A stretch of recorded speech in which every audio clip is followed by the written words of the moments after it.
Good afternoon, everyone. My name is Sharat Kumar. I'm the field CTO of data at Qlik. And as a lot of you embark on building AI solutions, you cannot ignore the value of data to these initiatives.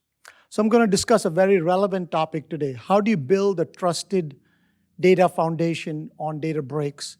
And how do you get your data ready for AI? But before I get started, talk a little bit about Qlik. A lot of you may not know who we are and what we do, so I'm going to spend a few minutes on that. We are a data and analytics software provider. We have about 3,600 employees globally. We are a leader in the Gartner Magic Quadrant in multiple areas, 7 years running in data integration, 4 years in data quality, and 13 consecutive years in analytics and BI. We have 40,000 plus customers globally, and some of the top companies in the world use our software for their data and analytics needs. So to serve our customers and their changing and evolving needs, we have assembled and innovate and continue to build upon a portfolio and have collected a best-in-class capabilities around data, analytics, and AI. We enable our customers to get from data to outcomes quickly and reliably. So we have end-to-end capabilities around data movement, data transformation, building trust in the data, governing the data, and getting it into a business-ready consumable form. Then we allow you to analyze the data, act on it, create insights from there to ultimately deliver business outcomes. We integrate and support Databricks and also all three hyperscalers, Microsoft, AWS, and Google. Our software can be deployed as SaaS as well as in a customer-managed environment. So let's click a little bit deeper into our data portfolio. Last year, we acquired Talend, which was a leading data integration and data management company, and we have integrated the best of two solutions into a unified data fabric that provides all the capabilities from data movement, transformation, governance, and trust. So if I have to describe in one sentence what we do, we enable our customers to build a trusted data foundation. Starting with connectivity, we have 200 plus connectors to different applications and systems, number of SaaS applications, things like Workforce and Salesforce, right? Different mainframe applications, SAP, very strong in getting data from SAP and SAP HANA. On-prem databases, cloud databases, file systems, messages, different ways of connecting to different sources to pull data in. From an ingestion perspective, we support different ways of acquiring and bringing the data in, from bulk to real-time CDC, through messages, as well as APIs. Once you have ingested the data, we allow you to transform the data. Multiple ways we provide flexibility and optionality in terms of how you want to transform the data.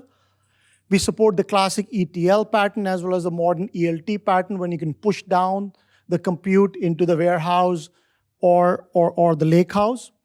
We allow you to build transformation using a graphical designer. You can write code if you want, SQL code, or we recently launched an AI assistant. We can provide prompts and it'll generate transformation code for you.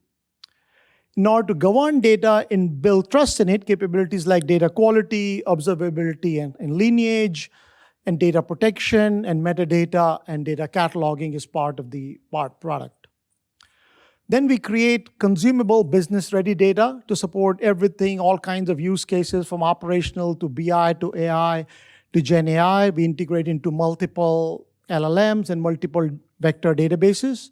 And just last week at our annual conference, we announced support for data products, which is a new emerging data pattern under the data mesh architecture.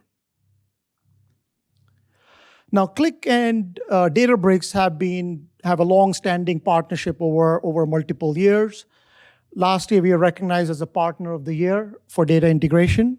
We have 300 plus joint customers and growing.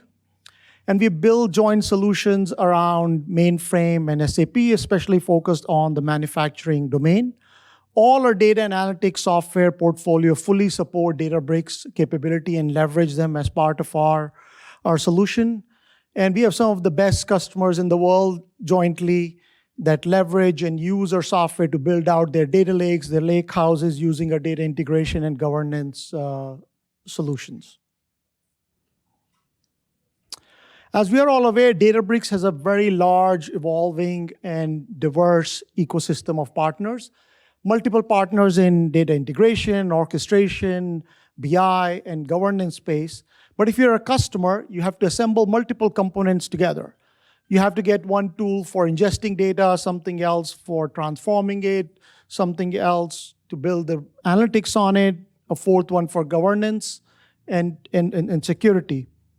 And that makes it pretty complex. You have to integrate and put it all together, and you have to acquire these different software.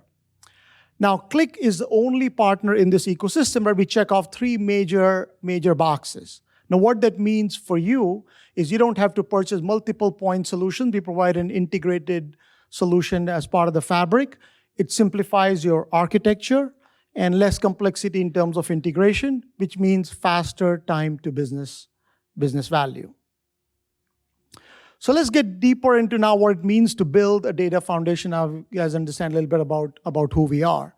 So analytics has been going through an evolution over the past few years. We started off with descriptive analytics, and we still a lot of it we are doing that today, which is all about trying to understand what happened yesterday, what's happening now, and why it happened. And all of this, we are familiar with reports, dashboards, and visualization, which gives us a view into our data to have a deeper understanding of these things. The next phase of it was predictive analytics, and we start building machine learning models. We start training them on data so they could detect patterns and then start to make predictions to help us generate insights and help us with the decision making. Example of these we all deal with every day. When you go shop at Amazon, it recommends that you buy something else. When we're watching Netflix, it recommends movies that you buy. These are all examples of machine learning in action through things like next best action or recommendation engines. So now we are in the new age of generative AI, since a year and a half since the launch of ChatGPT. And not only these things can learn, now they can create new content. And some of this content is strikingly realistic. Based on probability and the learning of the past, they can create new things. An example of those are things like chatbots, which can have real human-like conversations. So the needs and requirements have been changing as we go from descriptive to predictive to generative. So let's talk a couple of minutes about what does it mean in terms of the platform and what kind of requirements it imposes for us. So in the world of BI or descriptive, we had to ingest data to pull in data from multiple sources. And we got to cleanse it, and we got to integrate it, join it together, and put it into some kind of model form. And different modeling techniques we used for warehouses and for data marts. It could be in a vault style of model, or it could be in a dimensional star schema kind of model. And it was largely a data engineering activity, and then the BI engineers would build the visualizations. In the world of machine learning and AI, we brought data in, and we prepared it for analytics. And we had to now, data scientists had to come in and had to build new models. They had to train the models on the data set. And then you have to deploy the models so they can make an inference. Now, both of these primarily dealt with structured data. But now in the world of Gen AI, right, we're bringing together both structured data as well as unstructured data. So you got to pull it together. You got to get it ready into a form that Gen AI-enabled applications can consume the data, which often means you have to take the data, you have to create embeddings from it, you have to store it in a vector form that LLM-enabled applications can integrate and consume from that. And we're going to talk a little bit more about this. And then new personas started to come because now you have application developers getting involved who are building these chatbots and RAG type of applications that will integrate into these vector stores that you'll enable. And I'll talk through some of that a little bit more as we go along. Now, I like this quote from Andrew Ng. He says, it's not about big data, it's about good data. Right? That's what's more important to drive good decisions. So we have come up with 6 critical principles to ensure goodness in your data and its fitness for AI. So first one is data should be diverse so that you remove bias from your systems. It should be timely, up-to-date, and real time.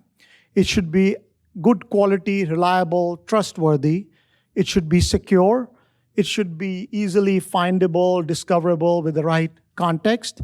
And it should be in a form that can be consumed by machine learning algorithms as well as Gen AI applications. So I'll go one click deeper into what each one of these means. Now, the first principle is that data needs to be diverse. That means you don't want to build your AI systems on data that is narrow and siloed data. So you want to make sure you're using data that has all kind of different patterns and variations and scenarios that are relevant to the problem you're trying to solve. So you want to capture the data in different form from different sources. They could be, the data could be logged up in SAP, mainframe, relational databases. You want to be able to pull it out, so make sure you have a good breadth of data.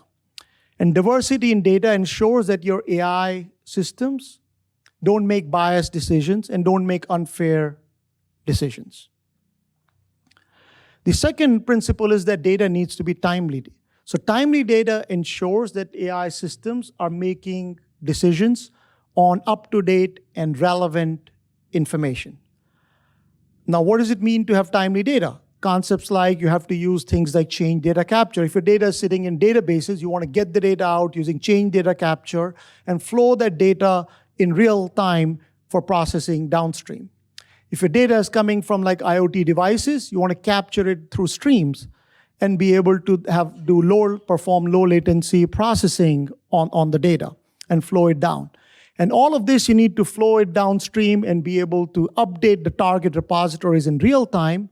So your consumption systems have the latest and the freshest and most up-to-date data, so your predictions are more accurate. The third principle is that data needs to be accurate. Now, we have all heard like the AI is only as good as the data, so your data needs to be very accurate, clean, and good quality, and it's important for the reliability and trustworthiness of your AI system. So what are the kind of techniques you can use to do that? The first thing you do is you profile the data, all your data, you understand what's the shape, is there any missing data, are there any outliers in the data that we need to remove to make sure there's no skew in your algorithm when you build it using the data. You need to build data quality rules on it so you can perform checks on the data. Does it adhere to the right quality? This could be technical quality rules and business quality rules. And this is where we also leverage AI augmentation. So the machine can suggest data quality rules that the steward can pick.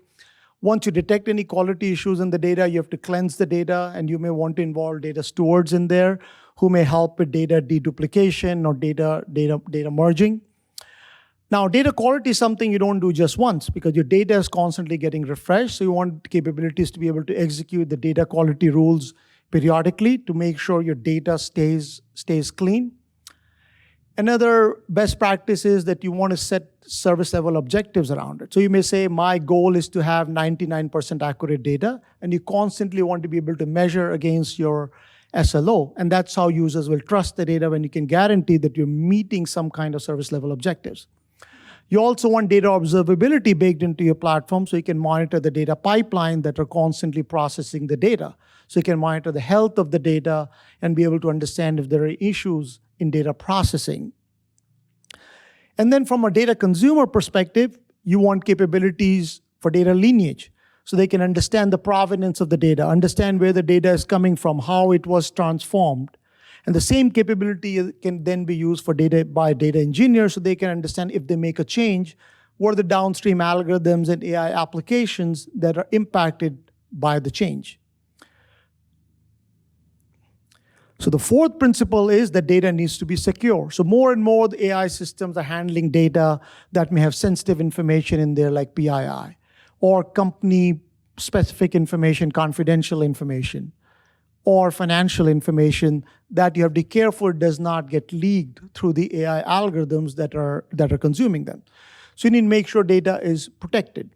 So a couple of techniques you can use is, first thing, you want an automated way of detecting PII in your data. It's very hard to do this manually, so you want to use the machines and the AI engine to detect PII, and then be able to classify it into different tiers. So a lot of customers I work with, they often have classification scheme where they classify the data into different privacy tiers.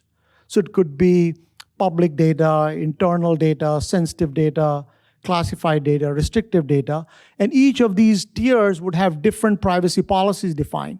Some tier may say you need to tokenize the data, or you need to mask the data, you need to encrypt the data. So you want to be able, the system to be able to automatically do these things, be able to apply policy, and then you want access control on top of it. Because certain type of data, let's say your HR data, you may not only want HR group to see employee data and others not. So you want access control policies on top of that. And you have to be careful when you move the data. Right now, we're constantly moving the data, we're extracting data, we're moving it through different zones. So we make sure data is constantly protected and does not get outside the corporate network. Because securing data not only prevents it from misuse, but also safeguards the reputation of your AI system. The fifth principle is the data must be relevant and contextual to the problem you're trying to solve, and users should be able to search and find it very easily. So principles you use is, now you need good metadata techniques. You want to be able to capture technical metadata, business metadata. What's more important is you have the right semantics on the data, put meaning on the data, because as a data consumer, sometimes the technical metadata is not good enough for me to understand what is the meaning of data. Is it relevant to the use case that I'm trying to solve? So you want to put right semantics and context on the data. Some of the best practices there are to be able to build a business glossary and business terms and map the technical terms to the business terms to provide deeper understanding. Then you want to index all this data into a catalog and make it findable. So users can come into the catalog and search and find data and learn about it, how to use it. So discoverability is very important for users to understand the context of the data and make sure it's relevant to what they're trying to do. Now the data needs to be consumable. So here we'll talk about 2 or 3 different use cases, right? So first use case, as we talked about earlier, was for BI. So you need to bring the data in from different sources, be able to ingest the data and load it into the Delta Lake. Now within the Databricks, you typically follow this medallion architecture where you have bronze, silver, gold layer. So what we do is we take the data out of the sources, from different sources, and first step we do is we load it into the bronze layer. You have initial load, and then we constantly detect the changes from the source system, and then we flow them and update the bronze layer with the freshest data available from the sources. The second step happens is you start to transform the data. And this is now integrating the data, you're cleansing the data, you're joining the data together, and then you transform it and you put it into a silver layer in the Delta Lake. Then finally, in the gold layer, you will do right kind of modeling. So if you have a BI systems consuming, typically you'll put the data in some kind of dimensional model. So same thing, now you'll transform from the silver layer to gold layer, put in the dimensional model, and have the data sitting on Delta Lake. Now, as the pipeline goes through, you're going through this process, you need to have data quality checks along the way as part of your pipeline process, so you can ensure data is always good quality. And ultimately, what we do is we take all the metadata and put it into the Unity catalog, so it's searchable and findable. And then once you have the data in the gold layer, your BI applications can directly consume out of that. Now, the first step in doing this is you got to get the data out of the different system, because as you're building out your lake house or data lake on Databricks, the first thing is how do you quickly hydrate the data lake? Because we have to get the data to the cloud, we have to build the gravity of data onto the cloud, so we have to get the data out of different source systems and get it to the cloud. So multiple ways to doing it. We have a tool or a utility or a component within our portfolio called Qlik Replicate, which allows you to pull the data out from different kinds of source systems. Some of the complex one example is mainframe. It could be different type DB2 on I-Series, ZOS, or VSAM, or IMS, be able to take the data out and push it onto the Delta Lake. Now, as part of doing that, it provides multiple capabilities to help automate. example is automatically creates a target schema for you. So you don't need to create the schema within Delta Lake. Based on your source, it automatically creates a schema on the target. It performs a data mapping for you between the source system and the data types in Delta Lake. It also does is when you initially do a batch load, it seamlessly switches to CDC without any data loss. You have DDL change propagation. So as your schema changes in the source system, it's able to automatically detect and flow those changes and make the updates onto the schema on the Delta Lake side. You can even perform filtering on the way. You want to drop certain columns or certain type of data you want to remove. You can apply some filtering as well as some light transformation. This is just ingestion, so it's not really a transformation engine, but you can perform light transformations of certain fields and deliver the data to the Delta Lake. Another example is we support SAP, very strong support for SAP, both regular as well as SAP on HANA. And again, same things, log-based, micro-batch, or trigger-based, or Delta, and then propagating those changes in real time to the Delta Lake. Now, one interesting thing about this software is the data from the source system never goes through our servers, Qlik servers. So we deploy a gateway server within your customer managed environment, and all data transfer from these applications to your cloud warehouse or lakehouse happens through that. So data never comes into our environment, so it safeguards the security of the data. Another thing we do is we can connect to a variety of cloud sources.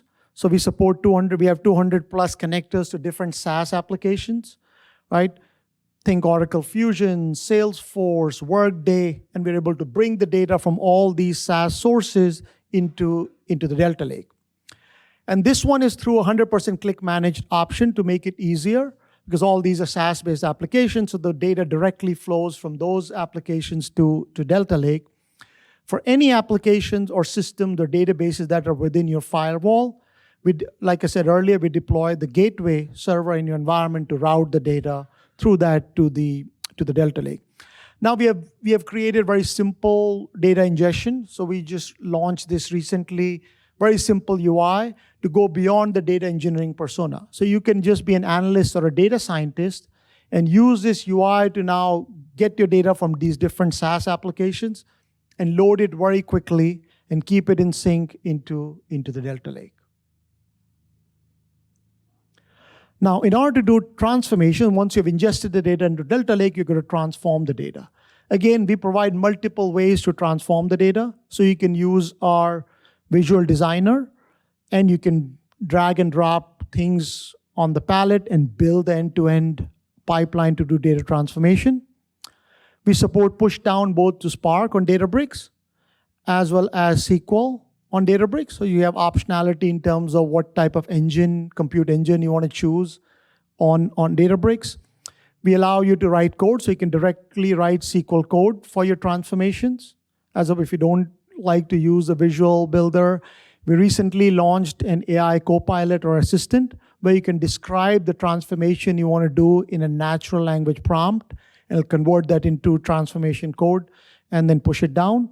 The beauty of that is as you do this transformation, all lineage is preserved, so you can know the provenance of the data, and then the entire pipeline is monitored so you can know if things are running properly.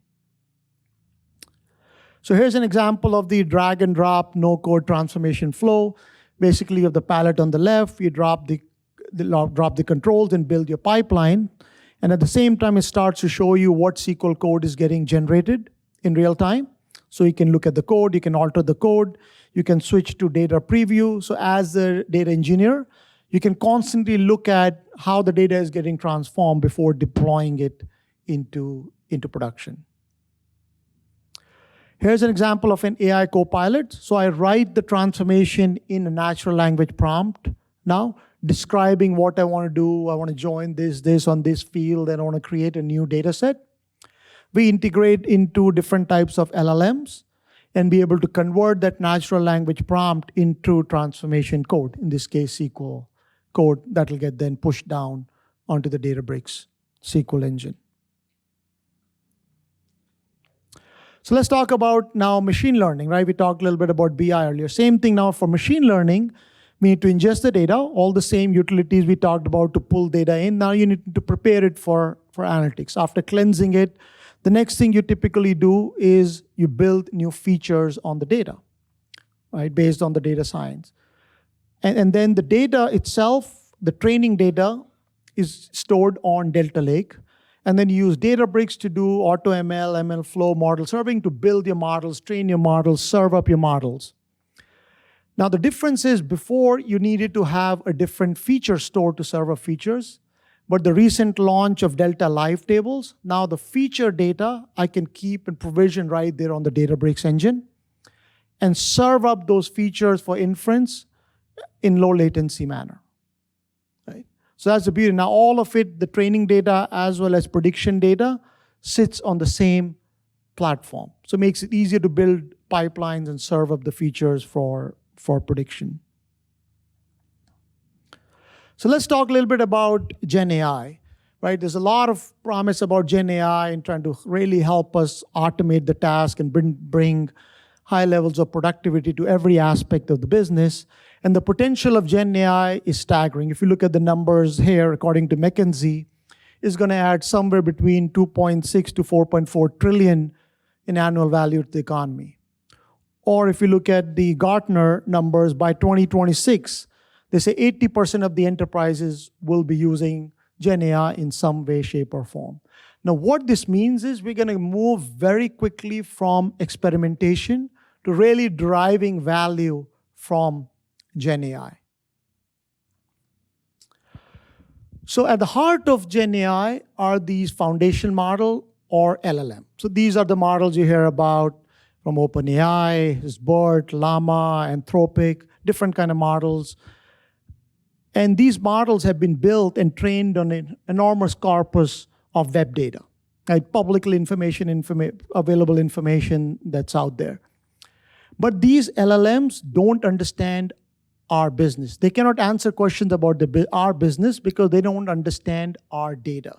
So first thing you have to do is you have to ground them with corporate data to have them answer questions about your business. There are three different techniques of doing that. The first method I call is the buy method, where you're going to take an off-the-shelf LLM and then use them with your corporate data to answer questions. The second method is a build method, where you will build your own large language model. And in reality, most companies are building what's called small language models, which are very domain specific. They're smaller in size, more efficient, and trained on very specific data.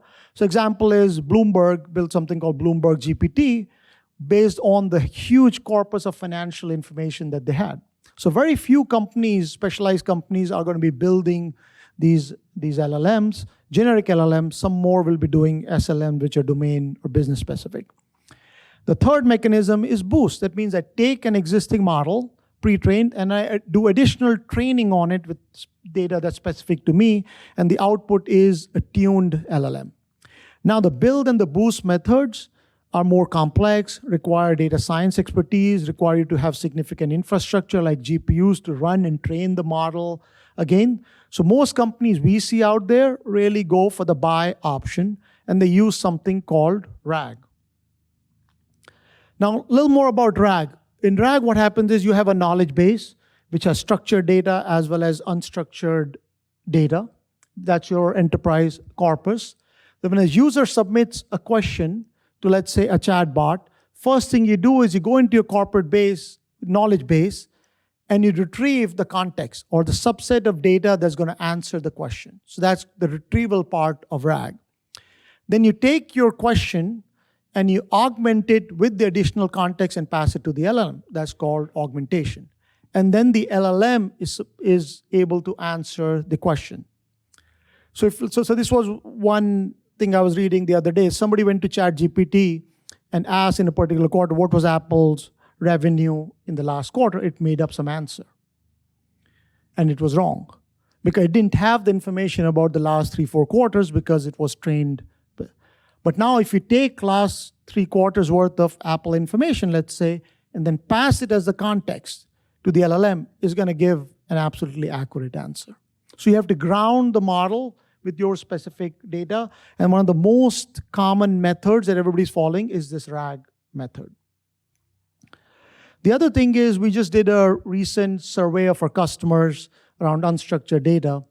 And we found that and a lot of you already know that 80% of the data is unstructured.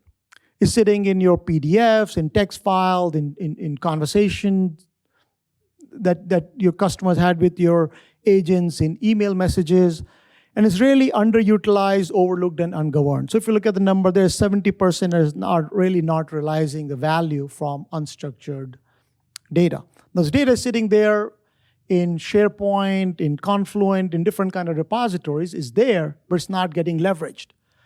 And if you look at techniques of natural language processing or NLP, tools are kind of very niche market, right? So nobody could really use unstructured data en masse. And how we made unstructured data available to most of our customers is really through traditional search.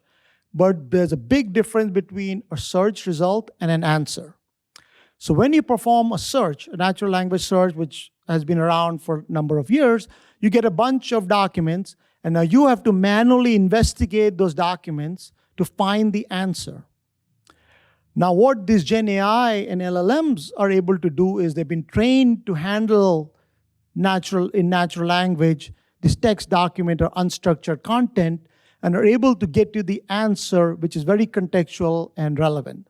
So instead of just giving you a bunch of things back, it actually gives you an answer. So it's really brought out the potential of unstructured data. So what does it look like in a similar manner, right? So now, in addition to corporate data being structured, we have unstructured data that we ingest into the Delta Lake. So if you take structured data, what we have to do? We have to ingest it, we have to transform it. Now you store it into Delta Lake, but in order for the machine to process, we have to ultimately put it in a vector form. So there are a couple of steps you have to do. You have to first do some prep on the data. So if it's structured data, there are a couple of techniques you use. One is called encoding categorical variables. What does it mean? So let's say you have a column which has low, medium, high. You want to convert into 0, 1s, and 2s because a machine understands numbers better. Another thing you sometimes do is dimensionality reduction.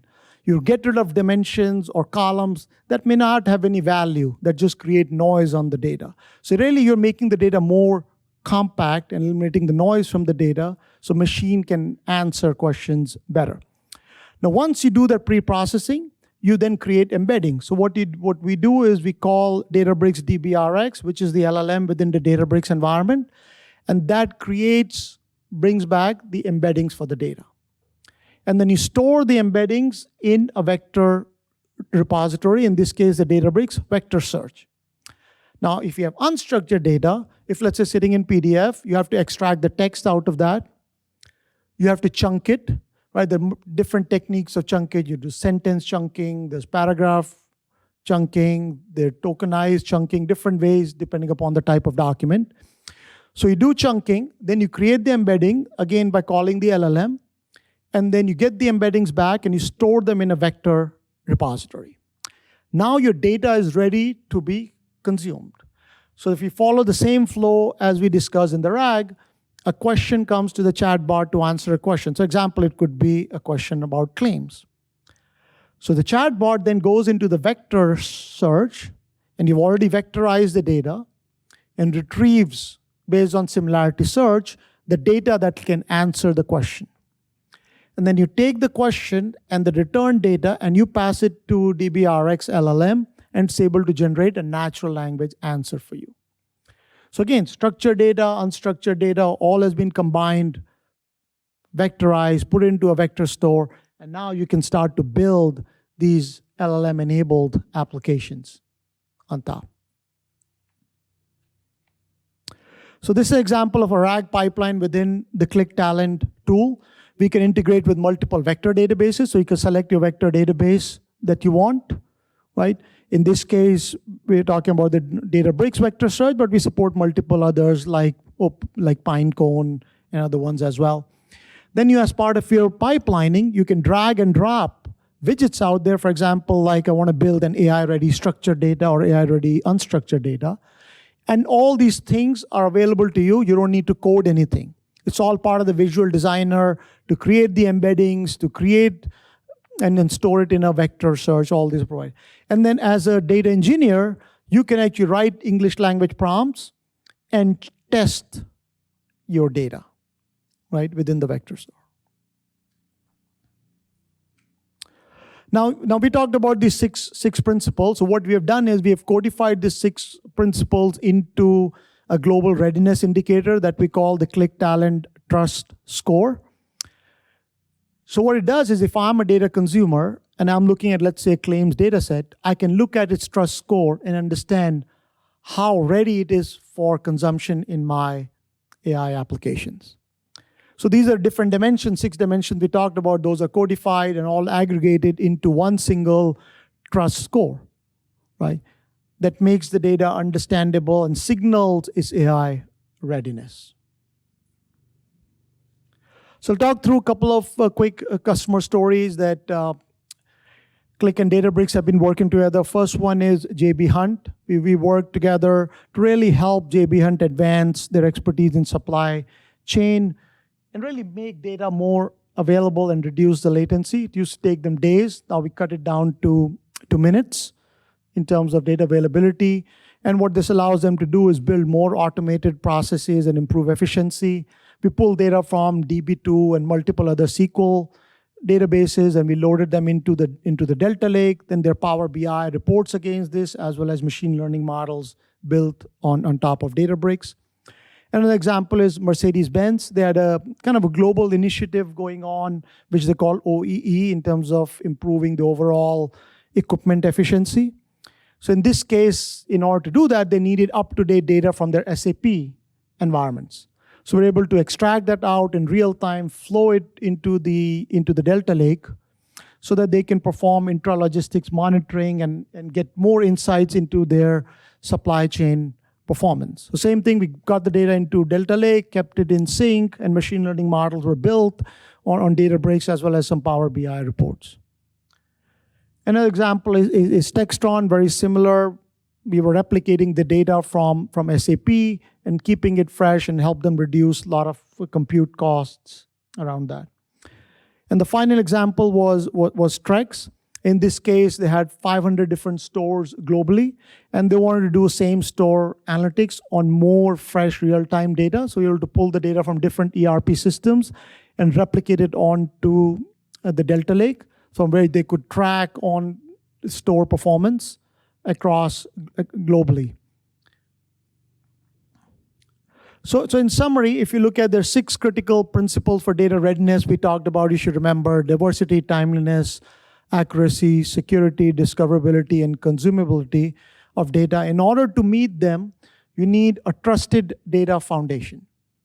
And Qlik, together with Databricks, provides a trusted data foundation so you can make sure your data is trusted and ready for use for AI.